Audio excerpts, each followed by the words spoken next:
The X Zone Radio Show with Rob McConnell is largely an opinion talk show. All opinions, comments, or statements of fact expressed by Rob McConnell's guests are strictly their own and are not to be construed as those of the X Zone Radio Show or endorsed in any manner by Rob McConnell, Relmar McConnell Media Company, the X Zone Broadcast Network, its affiliated networks, stations, employees, or advertisers.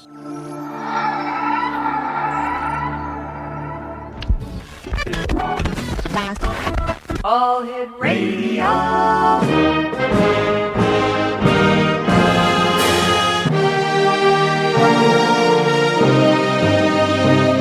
Welcome to the X Zone, a place where fact is fiction and fiction is reality. Now, here's your host, Rob McConnell. Welcome back to the X Zone, everyone. My name is Rob McConnell. We're coming to you live and around the world from our studios in Hamilton, Ontario, Canada, on the Talkstar Radio Network. If you'd like to give us a call, our toll-free number is 1-877-528-8255. That is toll-free throughout the U.S., Canada, Alaska, and Hawaii at 1-877-528-8255. My email address is xzone@talkstarradio.com. On MSN Messenger, talkstarradio@hotmail.com. And our websites, www.xzoneradio.com and www.xzonetv.com. Before we get to my guest this hour, Doug Elwell, some breaking news here. Michael Jackson's doctor gave him anesthetic before he died, reports say. Officials believe the propofol caused Michael's heart to stop. Now, this is according to NME News. Michael Jackson's doctor allegedly gave him an anesthetic drug to help him sleep after midnight on the day he died, resulting in cardiac arrest, according to news reports. Dr. Conrad Murray apparently injected propofol to Jackson regularly, according to law enforcement officials, despite the fact that the drug is intended only for medical anesthetic use and not as a sleeping aid. The official spoke to the Associated Press anonymously and said that the drug caused the cardiac arrest. Murray is named in the manslaughter investigation and has had his office and Texan storage unit searched by police officials. Police say he is not a suspect. Now, that line there just drove me over the wall when I read that during the news break. Because here you've got the doctor that injected what killed Jackson. You've got this drug that was inappropriately used by the doctor to Jackson, and police say that he is not a suspect. I just had to share that with you, X Zone Nation. I find it totally ridiculous. Oh, holy in America. My guest this hour, X Zone Nation, is Doug Elwell, and he is the gentleman behind Mysterious World. And Mysterious World is a quarterly online travel guide to exotic travel destinations around the world that focuses on providing you, the traveler, all the information you need to truly appreciate what these travel destinations have to offer. More than just any standard travel guide to standard travel destinations, however, Mysterious World focuses on bringing you cutting-edge information about travel destinations that have a certain mystery about them, which now I'm sure will include, or should include, Michael Jackson's home at Never Never Land. To this end, Mysterious World provides you with all the relevant historical, archaeological, and travel information, as well as biological information about famous people and artifacts related to these famous locales that you need to make your travel experience complete. And Mysterious World is more than a travel guide. It also is an online journal wherein writers can submit research articles and essays on various topics, such as ancient history, religion, and mythology, for publication. Now, if you would like to submit an article for publication or become a Mysterious World reporter, then contact our good friend Doug Elwell at publisher@mysteriousworld.com. And, you can visit Doug's website at www.mysteriousworld.com. When I come back from this 2-minute commercial break, Doug Elwell from Mysterious World joins me here on the X Zone. After all, this is truly a place where people Dare to Believe and Dare to Be Heard, Monday through Friday from 10 p.m. Eastern until 2 a.m. Eastern, live and around the world on the Talkstar Radio Network from our studios in Hamilton, Ontario, Canada. I don't know, Exonation. This whole thing with Michael Jackson just gets stranger, stranger, and stranger. I'll be back on the other side of this commercial break. Don't go away.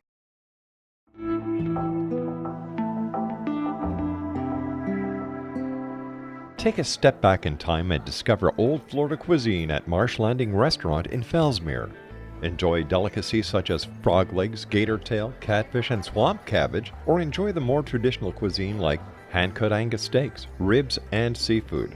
Join us for breakfast with a southern flair featuring sweet potato pancakes, biscuits and gravy, and much more. Planning a party? Marsh Landing's private dining room can accommodate groups from 8 to 80 people. While you're visiting, enjoy the historic pictures, artifacts, and stories that line the walls. Marsh Landing is truly a unique experience. Marsh Landing Restaurant, 44 North Broadway in historic Fellsmere, or visit marshlandingrestaurant.com. Marsh Landing, old Florida cuisine at its best.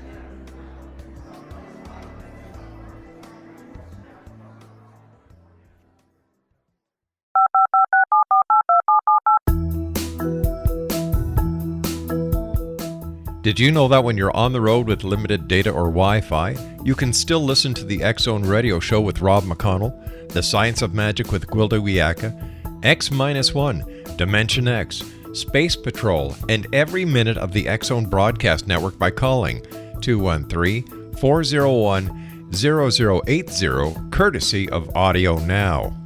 No smartphone, app, or internet needed. It saves your data plan and it's free if you have unlimited minutes. Call 213-401-0080 to listen on any phone, anytime, anywhere. Remember 213-401-0080 for the best of the paranormal, parapsychology, and sci-fi radio programming anywhere, 24/7, 365.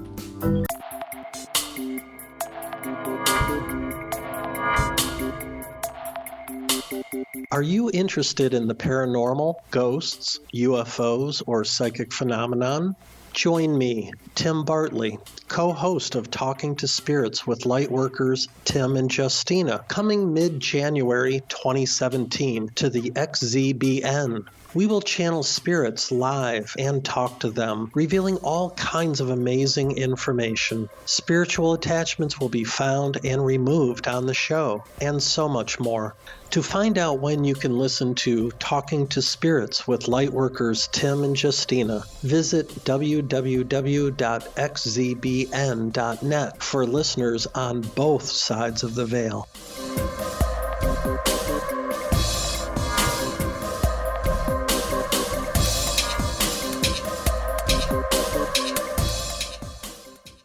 Doug Elwell is our special guest from Mysterious World. And hey, Doug, how are you? How are things at Mysterious World these days? Very good, thank you. What are you people working on that is strange and mysterious? We're trying to do, since last year we started with the spring issue, after a number of personal difficulties with it, I had to move. I picked up a new job. Actually, it's mostly good and bad. We had to put off publishing the summer issue until this year. Mm-hmm. So we're picking up where we were last year with a series of articles on Mysterious World Ireland, our book, and also a new series called The Exodus Revelation about the true location of Mount Sinai and its links with the end times, possibly, as well as a series called The Lord of the Rings Cipher, which is kind of strangely parallel to the Exodus Revelation series that we're doing, because we think when we're researching Tolkien's works that he may have had a very deep understanding of human history and wrote his books as a cipher to kind of encode his understanding of how things actually happened. So here we are looking at Da Vinci for a lot of hidden clues, and Tolkien himself may indeed have written in code as well. Yes, I believe he had a very deep understanding of ancient history, and it's evident from my studies of Tolkien that he had an understanding of Mesopotamian cosmology, of Hebrew cosmology, Egyptian, mm-hmm. Of course Celtic, Germanic, and Icelandic, which was his favorite. And it's quite amazing. The deeper you get, the more you realize what a genius he was, because he was also an incredible, top-of-the-line one in 1,000 years level linguist who had the mastery of dozens of languages and Hebrew. He was actually a translator of one of the biblical, one of the Bibles. I think it was the Living Bible or something like that. So he knew Hebrew as well and Greek. Mm-hmm. And by studying, and I'm a bit of a linguist myself, I understand Hebrew to a master's level. And by studying the text in their original Hebrew, you can find out things that you otherwise would never see by reading the English translations. Little rhymes and riddles and little hints. Because some words are related to others that are not in English. They are in Hebrew. So you can get a lot more out of reading the Hebrew text than you can just by reading the English versions. Why do you think that some of these words and the translations aren't exact as they should be, Doug? They're as exact as they can be. Remember, by definition, a translation is going to be different from the original, even if it's a pretty faithful conceptual rendition. There's always going to be some parts and nuances and subtleties missing. Mm-hmm. And when you go to the original text, whether Hebrew or Greek, there are little rhymes and little riddles and hidden information in the text that you cannot get in translation because the idiom is different, the cultural differences and the cultural assumptions and the norms and the folk ways and the mores are all different. So you have to take that into account when you're looking at the English translation. I realized this as a young man, and later I decided to get a master's degree in Old Testament Biblical Studies in parallel with my master's of marketing communications because I was going to a Christian college, Wheaton College in Wheaton, Illinois. And I had enough points to get an additional master's in a theology degree, and I always wanted to learn Hebrew and Egyptian hieroglyphics in Akkadian cuneiform. I only had a chance to learn Hebrew, but I learned a smattering of hieroglyphics and cuneiform. Ever since that, I've been studying it independently, and I've begun to understand a pretty deep understanding of some of the more mysterious aspects of the Old Testament. Now, Doug, when it comes to the Mount Sinai, what is the attraction these days with Mount Sinai? There are actually quite a different, several different theories on which one was the Mount Sinai. They range pretty much all the way up and down the continent or the subcontinent of, I guess it's actually a peninsula of Sinai. Mm-hmm. And the most popular ones are Jebel Musa, which is the Jebel Catherine, which are at the southern tip, Jebel Serbal, and of course Har Karkom and Jebel Laz, which are actually way over in Saudi Arabia. But in my opinion, the actual location of Mount Sinai is a mountain called Serbit al-Qadim, which is a very mysterious twin-peaked mountain in southwest Sinai, which fits the biblical text perfectly. This was actually originally found by the Egyptologist Sir William Flinders Petrie, and I think it was around 1904 when it wasn't discovered by him, but it was first proposed by him, and most specifically by his assistant Lena Eckenstein, a woman, that it was the site of the biblical Mount Sinai. And it was when I started reading this, I actually originally came across that idea when reading Lost Secrets of the Sacred Ark by I forget his name, another prominent writer, Philip Gardner. And his idea of monatomic gold I found very interesting as possibly the secret behind the power of the Ark. And as a kind of coming out of a more conservative background, I thought it was kind of an unusual idea. But being analytical and wanting to look at the idea, I realized might as well just run through the regular tests and see if it stands up. And actually, his idea of monatomic gold does stand the test because there are mentions of fine white powder in various places in the Old Testament related to the Ark and to the showbread and other related things having to do with the Ark of the Covenant and the Tabernacle of the Wilderness.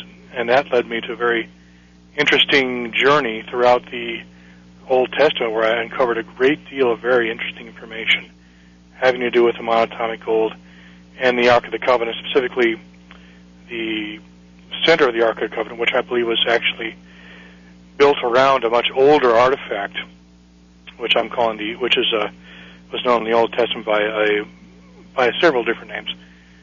But it was originally an artifact that was left by God in the Garden of Eden as a means of communication with Adam and Eve, and they would use this to communicate with God when he was away.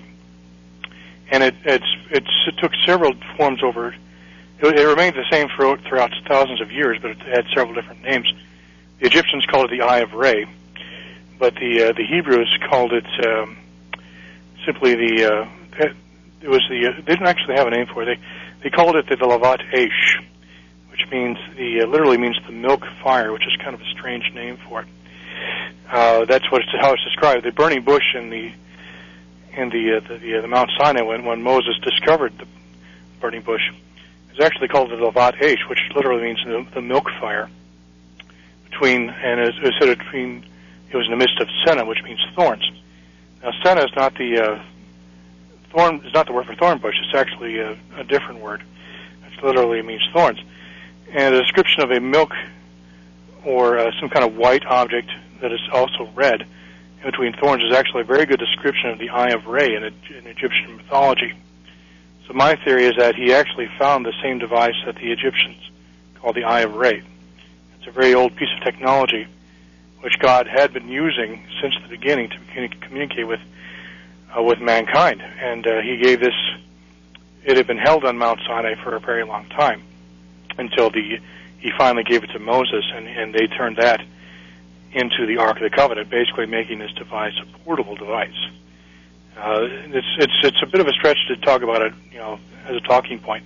So we have an 8-part series called the Exodus of Revelation. Mm-hmm. We're going to get into where I got this idea, the basic idea behind Cerebit al-Kadim, why that's Mount Sinai, and all of the mysteries of the monatomic gold, and related, and Hathor, because the Hathor is a goddess closely associated with the Eye of Re in Egyptian mythology. And there's a temple of Hathor right by Cerebit al-Kadim. And Cerebit was actually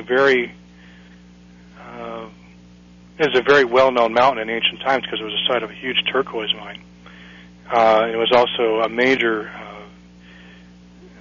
temple to Hathor, who was one of the most ancient goddesses of Egyptian mythology. And she, of course, had this Eye of Re, which she wore on her head and which she was closely associated with it.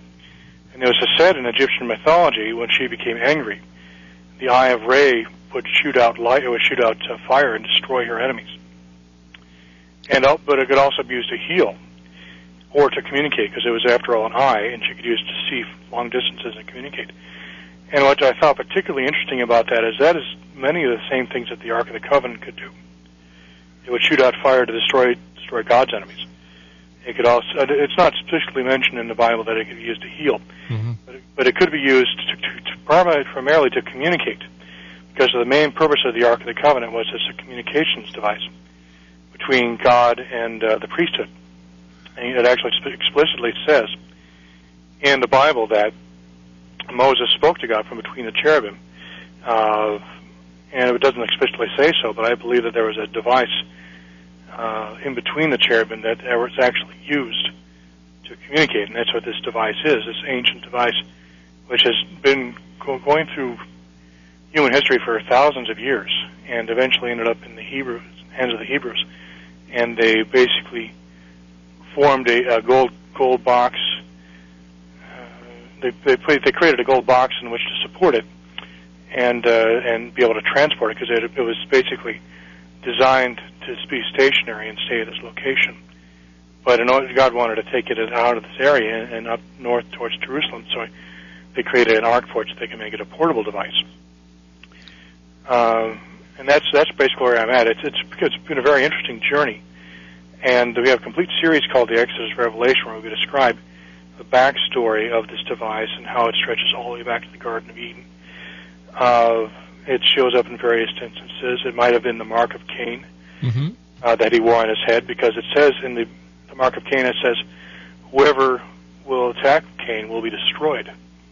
They must die. You see, but that also raises another question. If Adam and Eve were the first two people created by God, and then Cain and Abel, mm-hmm. why, that would only mean that Cain was on the earth with his mother and father only. Probably it describes only a handful of people who were originally created, and there may have been other races of people there, mm-hmm. In parallel. In fact, the archaeological record makes that clear. I'm a conservative, but I'm not foolish. All right, Doug, I hate to do this, but we have to take a commercial break. Please stand by. Doug Elwell is our special guest this hour. www.mysteriousworld.com. Doug and I will be back on the other side of this commercial break with the news as the X Zone continues live and around the world from our studios in Hamilton, Ontario, Canada.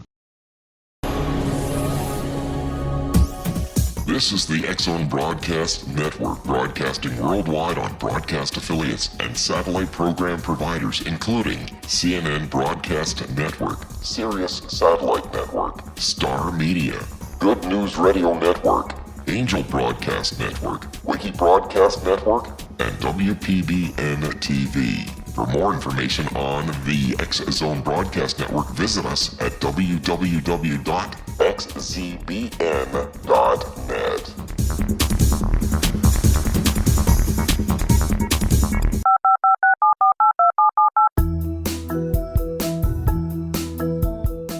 Did you know that when you're on the road with limited data or Wi-Fi, you can still listen to the X Zone Radio Show with Rob McConnell, The Science of Magic with Gwilda Wiyaka, X-1, Dimension X, Space Patrol, and every minute of the X Zone Broadcast Network by calling 213-401-0080, courtesy of Audio Now. No smartphone, app, or internet needed. It saves your data plan, and it's free if you have unlimited minutes. Call 213-401-0080 to listen on any phone, anytime, anywhere. Remember, 213-401-0080 for the best of the paranormal, parapsychology, and sci-fi radio programming anywhere, 24/7, 365.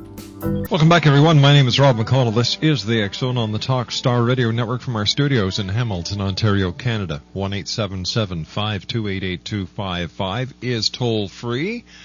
My email address is xzone@talkstarradio.com. On MSN Messenger, talkstarradio@hotmail.com, and our websites, www.xzoneradio.com and xzonetv.com.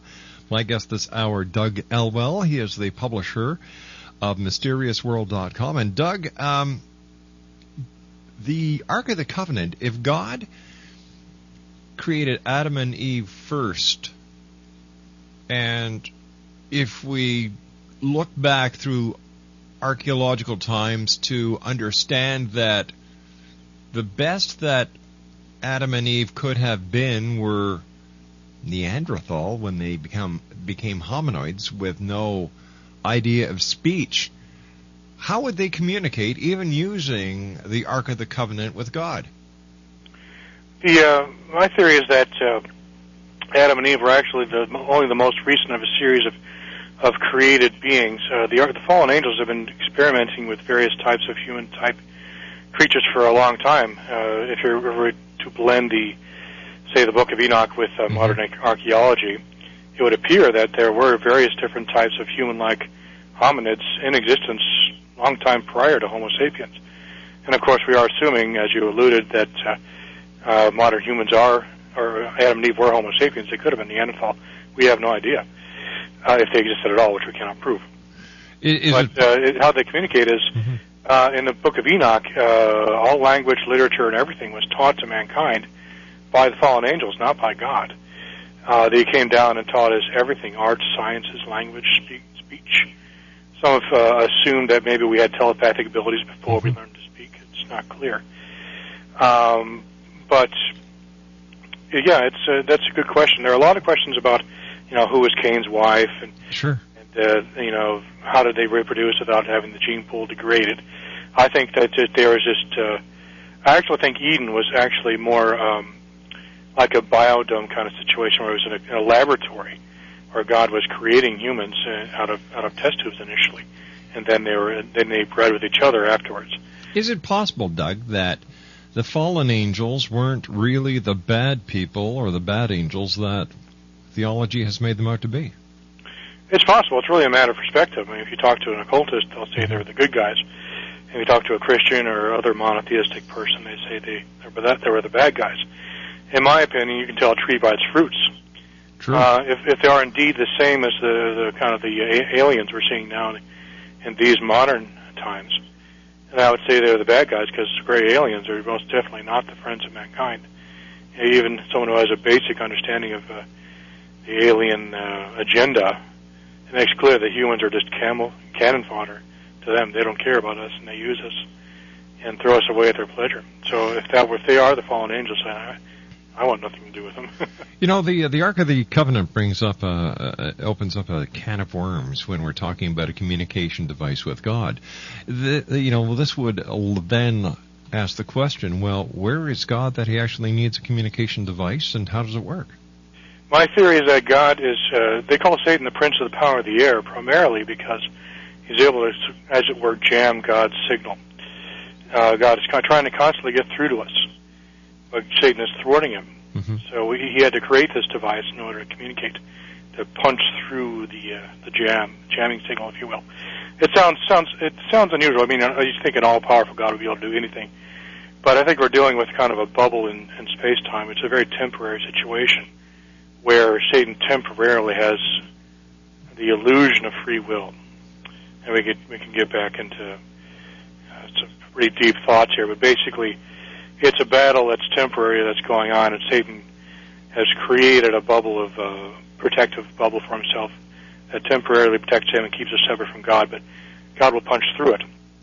But see, the Ark of the Covenant was created as a temporary means of communication with mankind until a more permanent solution could be created, and I believe Jesus was intended to be that permanent solution.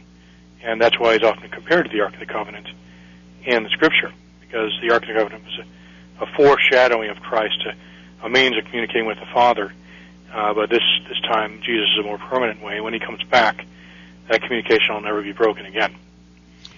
Doug, you and I were talking about Mount Sinai before, and are people showing a greater interest in the Holy Land these days? It's been diminishing, I would say, a little bit because of the terrorist threat. But places like Israel and Egypt are still very interesting to tourists. Some of the other places are, of course, off limits, but Israel and Egypt are perennial favorites because of the Bible and, of course, of Egyptology. That's the great romance of Egypt, and, of course, something like the Ark of the Covenant, which is a little bit of both, is a particularly interesting subject. So that's one of the reasons I like to look at it from both an archaeological and a travel perspective. Serbet al-Qadim is actually a travel destination, but only for hardy tourists. I would only go there if you were part of a group and with a seasoned guide, because the facilities out there are pretty crude.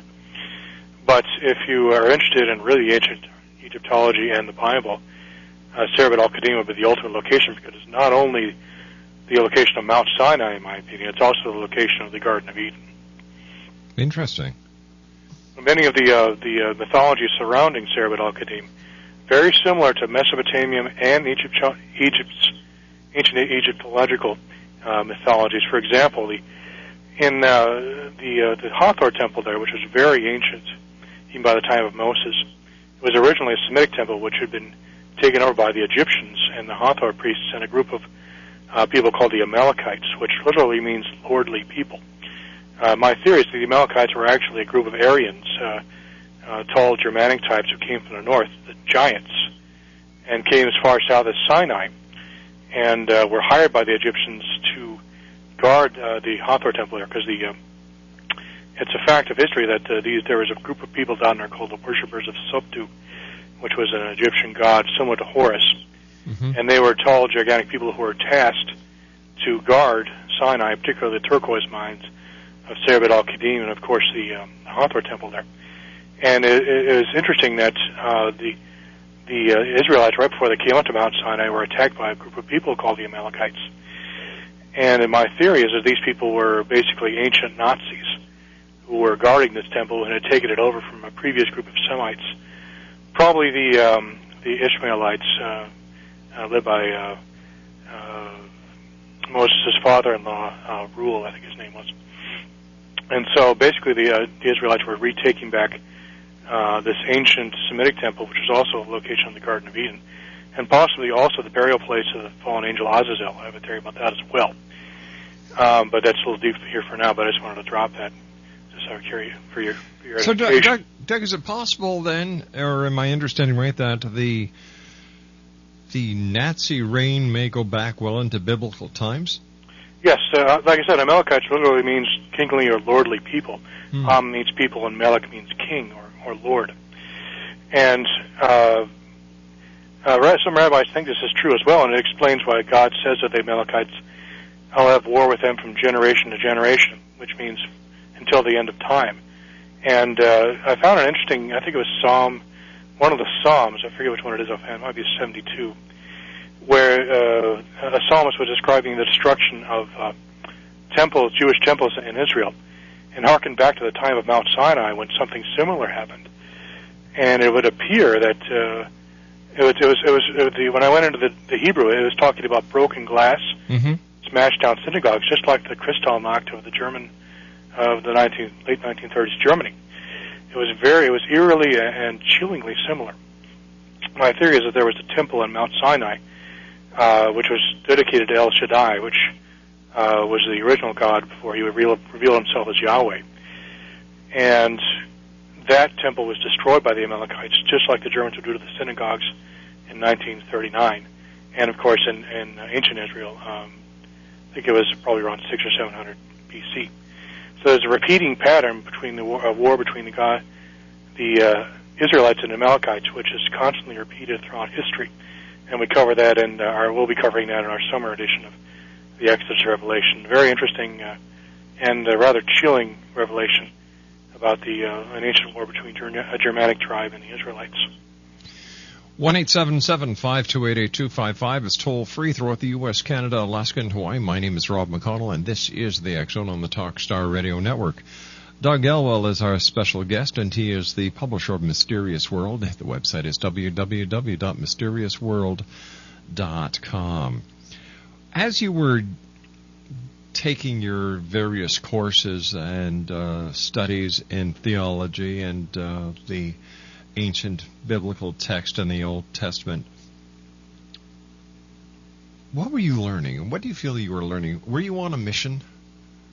I don't know. I always felt like I was meant to be there. When I was studying Hebrew, I never felt as complete before or since, as complete a man as when I was studying Hebrew. I particularly remember one winter morning when there was a heavy dusting of snow on the outside window.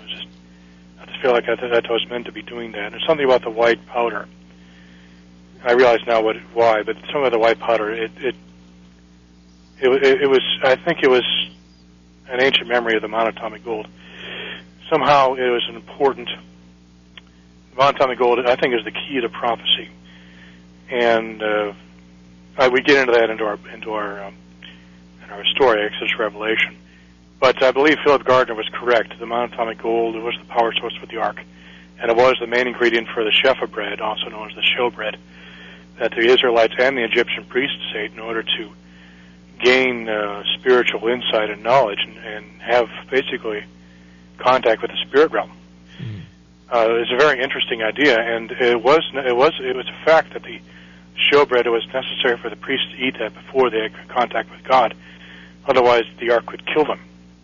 If they weren't properly dressed up in the proper garments and hadn't gone through the correct rituals and eaten special bread, the ark would kill them. In fact, the high priest would have a rope tied around his leg in case the ark killed him, so they could drag him out of there. Otherwise, the ark would kill whoever came in to get him. So it was a bit of a problem. So it was a very interesting. The ark was a very powerful object, and like I said, its main purpose was for communications, but it could also be used for terrible destruction. When I was talking about earlier with the Eye of Re, if we have a few minutes, I can tell you the story. Yeah, we've got about 3 minutes. Okay, this is a very important and critical story to understanding this. The Eye of Re story. The Eye of Re was basically the solar disk which sat on the head of the most powerful Egyptian deities, which was flanked on either side by two horns. Now, this Eye of Re was actually used by the god Re to see anything he wanted to, and it also gave him insight into all knowledge. But if it also gave him the ability to heal or to destroy. It could have two different, what would be called modes. The angry mode, where it became like Sekhmet, which was the goddess of destruction, and the healing mode, where it became like Hathor, who was the goddess of good times and of healing and of health. And in the story, the Eye of Re, basically, I'll summarize. One day, Ray was becoming old, and men made fun of him because of his gray hair. So he sent forth the Eye of Ray to punish men, and the Eye of Ray would become like Sekhmet, and it started lancing out fire. This headdress would fly off of his head and fly around Egypt and kill people with fire. And he'd killed thousands of Egyptians until Ray said, "Okay, that's enough, come back." But the eye wouldn't come back. So in order to stop the eye, the Theban, I think it was the Theban priests, suggested they color several hundred barrels of beer with red ochre and pour it out so it looks like there's a red river of blood. And when the eye saw this, it came down to drink it. But when it drank the beer, it became drunk, as it were, and it turned from Sekhmet into Hathor. And then it stopped killing and then again started to bless mankind. And I thought that was interesting because that was kind of similar to how the Ark of the Covenant sometimes behaved. It was able to move around by itself. People don't know this, but Moses could tell it to go forth by itself without the help of the Levites carrying it.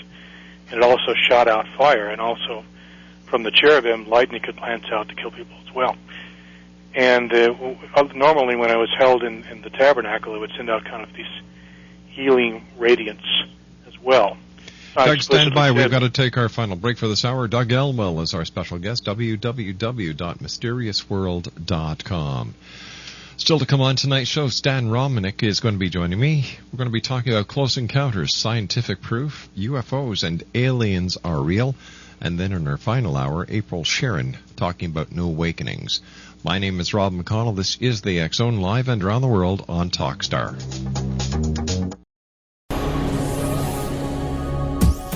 This is the X-Zone Broadcast Network, broadcasting worldwide on broadcast affiliates and satellite program providers, including CNN Broadcast Network, Sirius Satellite Network, Star Media, Good News Radio Network, Angel Broadcast Network, Wiki Broadcast Network, and WPBN TV. For more information on the X-Zone Broadcast Network, visit us at www.xzbn.net.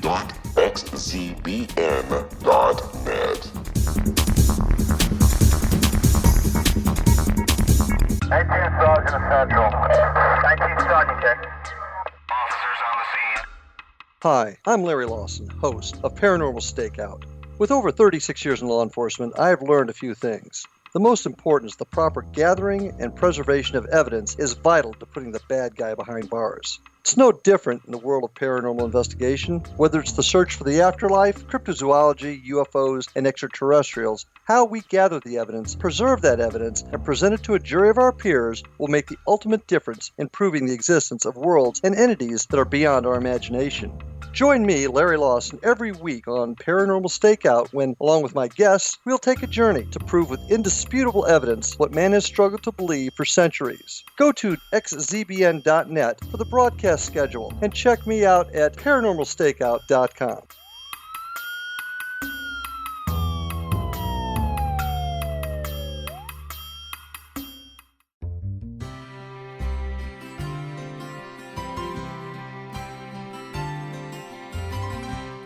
True healing must address 4 levels: physical, emotional, mental, and spiritual, for us to live joyful and productive lives. We tend to treat 3 of the 4, leaving the spiritual languishing. If you're tired of the same dysfunctional patterns cropping up in your life, Soul Balancing is for you. Trixie Phelps, owner and founder of Soul Balancing, is a naturally gifted energy healer trained in numerous esoteric forms, including shamanism. Trixie has created a powerful modality that safely and effectively clears your energetic field. A soul balancing session can remove interference, heal trauma, and restore your hope. Contact Trixie for a life-changing long-distance session today. www.soulbalancing.world.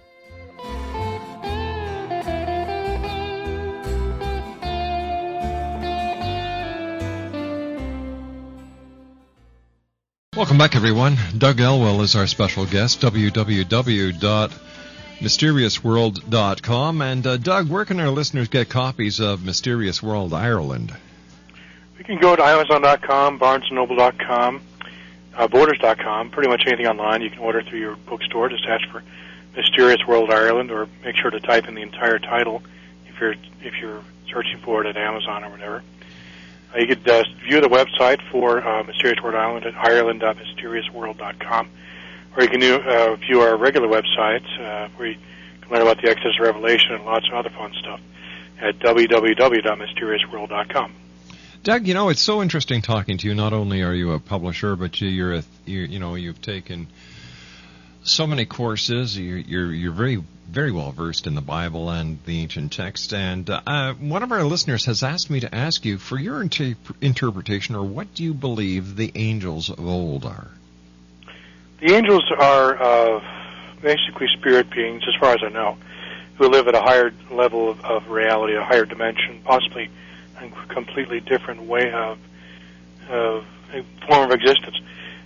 They occasionally come down into our world in order to interact with mankind, but I think there's kind of a prime directive similar to that of Star Trek, as in do not interfere, because we as humans have our own destinies to work through, and which will determine our eternal destinies.